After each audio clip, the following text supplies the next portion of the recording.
South India shopping mall the wedding మంత్ర సరికొత్త wedding collection south India shopping mall.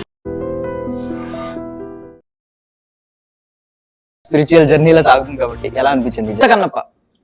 Krishnamraju గారి సినిమాలన్నింటిలో ఒక iconic film అన్నమాట. But అది డివోషనల్ ఆస్పెక్ట్ లో వచ్చింది. బట్ ఒక ఆయన అన్నారనమాట, ఇది డివోషనల్ గా చూడకూడదు, హిస్టారికల్ ఆస్పెక్ట్ లో చూడాలని చెప్పి చాలా బలంగా చెప్పారు. అండ్ ప్రపంచానికి తిన్నడిని పరిచయం చేయడానికి సిద్ధంగా ఉన్నారనమాట. ఆయనే మన హీరో మంచు విష్ణు గారు. మాట్లాడారు. High sir. Hi. So first of all film journey ఎలా ఉందని అడుగుతారు అందరూ, బట్ ఇది ఒక డివైన్ జర్నీ, ఒక స్పిరిచువల్ జర్నీలో సాగుతుంది కాబట్టి ఎలా అనిపించింది ఈ జర్నీ?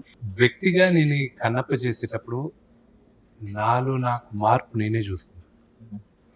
అండ్ ప్లస్ ఈ 12 జ్యోతిర్లింగాలు తిరిగే యాత్ర మొదలెట్టా. ఇప్పటికి 5 అయ్యాయి. నెగటివిటీ పోయింది నాకు. పక్క వాళ్ళపైన నెగటివిటీ కానీ, అంటే ఫోర్స్డ్ నెగటివిటీగా, అంటే చెడు ఆలోచించాలన్నా కూడా కర్మ వాళ్ళే పోతారు, మనకెందుకు, అంతా శివుడు చూసుకుంటాడు అన్న మైండ్ సెట్లో ఉన్నా నేను. సో వ్యక్తిగా ప్రాబబ్లీ అప్పుడున్న విష్ణు వేరే, ఈ కన్నప్ప విష్ణు వేరే. సో యాక్చువల్లీ ఇది హిస్టారికల్ ఆస్పెక్ట్ లో చూపిస్తున్నారు ఇప్పుడు మీరైతే, అంటే కొంచెం కమర్షియల్ గా కనిపిస్తుంది, కమర్షియల్ సినిమా లాగా. అంటే ఇప్పుడు జనరేషన్ కి బాగా అర్థం అవ్వాలని చెప్పి ఆ కైండ్ ఆఫ్ డిజైన్ ఉందా? ఇప్పుడు అన్ఫార్చునేట్ గా ఏంటంటే ఓన్లీ మన తెలుగు కొంతమంది, అందరూ తెలుగు కొంతమంది సోషల్ మీడియాలో ఇది కమర్షియలా, ఇది డివోషనల్ అని అడుగుతారే. ఒరిజినల్ భక్త కన్నప్ప ఎంతమంది చూశారు? దాంట్లో అది కరెక్ట్గా గుర్తుపెట్టుకుంటే పౌరాణికం ఎంతవరకు ఉంది దాంట్లో. దాని తర్వాత కన్నప్ప కథ ఏంటి, దాని తర్వాత తనకి తన వైఫ్ ఉన్న రిలేషన్షిప్ ఏంటి, వాళ్ళ గూడెలో ఉన్న డ్రామా ఏంటి, దాని తర్వాత ఎంతమందికి రావు గోపాలరావు గారి క్యారెక్టర్ గుర్తుంది, అక్కడ గుళ్ళో నగలు దొంగతనం చేసి వేసకి ఇచ్చేసే క్యారెక్టర్ ఎంతమందికి గుర్తుంది? అప్పుడు అది కమర్షియల్ కాదా? సో ఇప్పుడు తిన్నడు కథ ఎక్కడ మొదలవుద్ది, ఎక్కడ ఎండ్ అవుద్ది, అంటే ఎలా? తిన్నడు ఇప్పుడు మనందరికి తెలిసిందే, ఒక నాస్తికుడు దేవుడు భక్తుడు అయ్యాడు.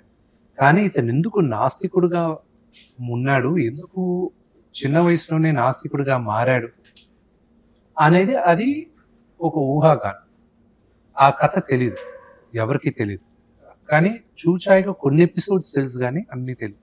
ఈ సినిమాలో మాత్రం, మన ఈ కన్నప్పలో మాత్రం దూర్జటి గారు రాసిన కావ్యం ప్రకారం నాదనాథుడు, కన్నప్ప వాళ్ళ నాన్న, తిన్నడు వాళ్ళ నాన్న, తిన్నడు, కన్నప్ప పేరు తిన్నడు, ఆ తిన్నడు అనే పేరు, ఇవన్నీ మనం హిస్టారికల్ రెఫరెన్సెస్ తోనే తీసుకుంటాం. సో బడ్జెట్ అయితే 100 to 150 అని అనుకున్నారు స్టార్టింగ్, బట్ ఇప్పుడు 200 క్రాస్ అయిందని చెప్పి మేము వింటున్నాం అనమాట. సో బడ్జెట్ అయితే క్రాస్ అయిందని అర్థమైంది మాకు, మేము క్రాస్ అయిందా లేదా అని క్రాస్ చెక్ చేయట్లేదు. బట్ దాని గురించి ఏం ఫీల్ అవుతున్నారు అసలు? గుండెలో రైలు పెరుగుతున్నాయి, గుండెలో రైలు పెరుగుతున్నాయి. అది ఇప్పుడు ఏప్రిల్ 25వ తేదీన అంతా శివలీల, అది అంతా బాగా జరుగుతుందని నమ్మకంగా మాకు చాలా ధైర్యంగా ఉన్నాం. I wish you all success sir. Okay, so అప్పట్లో రెబల్ స్టార్ తీసిన సినిమా, సో నెక్స్ట్ జనరేషన్ ఏమనుకుంటారు, ఫ్యామిలీ లెగసీ ఈ రెబల్ స్టార్ తీయాలని అనుకుంటారు. బట్ ప్రభాస్ గారు మీ సినిమాలో క్యామియో యాక్ట్ చేయడం అనేది ఎలా ఉందంటే, మేమిద్దరం బ్రదర్స్ లాంటి వాళ్ళు, నేను తీస్తే ఏంటి, నా బ్రదర్ తీస్తే ఏంటి అన్నట్టు ఆ కైండ్ ఆఫ్ సిగ్నిఫికెన్స్ ఇస్తుంది. మీ రిలేషన్ అసలు ఒరిజినల్ గా ఎలా ఉంటుంది? మేము ఒక తల్లిదండ్రులు పుట్టలేదు, కానీ మేమిద్దరం బ్రదర్స్.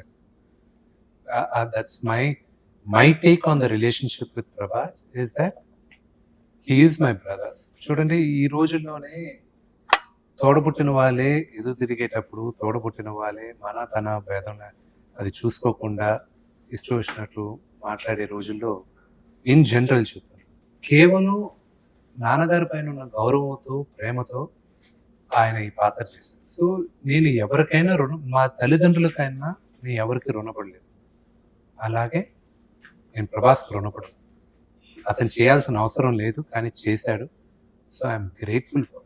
అండ్ మీ కష్టాన్ని మేము గుర్తించాం అంటే ఏంటంటే, బేసికల్లీ యంగ్ ఏజ్ లో ఉన్నప్పుడు, పెళ్లికి ముందు బ్యాచిలర్ గా ఉన్నప్పుడు ప్రయోగాలు చేస్తూ ఉంటారు. మీరు ఫాదర్ ఆఫ్ 4 kids, ఈ టైంలో మీరు మీ కష్టం కనిపిస్తుంది మాకు స్క్రీన్ మీద. మీరు డైట్ అవ్వడం, మీ మెయింటైన్ లుక్, ఇదంతా అసలు ఈ కష్టం గురించి చెప్పండి, మేము గుర్తించాం కాబట్టి అడుగు. కష్టం ఏమి లేదండి, I'm just doing it as it is.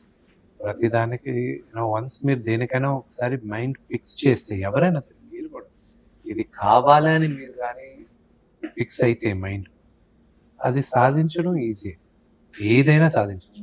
But you have to fix your mind and your goal. And దానికి డిసిప్లిన్. సో ఫైనల్లీ సార్, ఓటీటీకి ఇంకా అవ్వలేదని విన్నాం. అంటే సినిమా మీద మీకు కాన్ఫిడెన్స్ ఎక్కువ ఉంది, రిలీజ్ తర్వాత అయితే ఇంకా బాగుంటుంది అనే ఆలోచన ఏమైనా ఉందా? అలాగే లేదు. బిజినెస్ ఇప్పుడు దీనికి ముందు బిజినెస్ జరిగేది వేరే విధంగా జరిగేది. ఇప్పుడు ఈ సినిమాతో ఇంత బడ్జెట్స్ తో బిజినెస్ నేర్చుకుంటున్నాను. ఇప్పుడు బిజినెస్ అంతా ఏదో ఒక ఎక్స్టర్నల్ కంపెనీకి ఇచ్చాం, వాళ్ళు చూసుకుంటున్నారు అంతా అన్ని సేల్స్, దాన్ని సేల్స్ కంపెనీ అంటారు. ఆ సేల్స్ కంపెనీ చూసుకుంటుంది ఆల్ సేల్స్. సో వాళ్ళని అమ్మి పెడుతున్నారు. So final I wish you all success sir. Thank you so much for your value.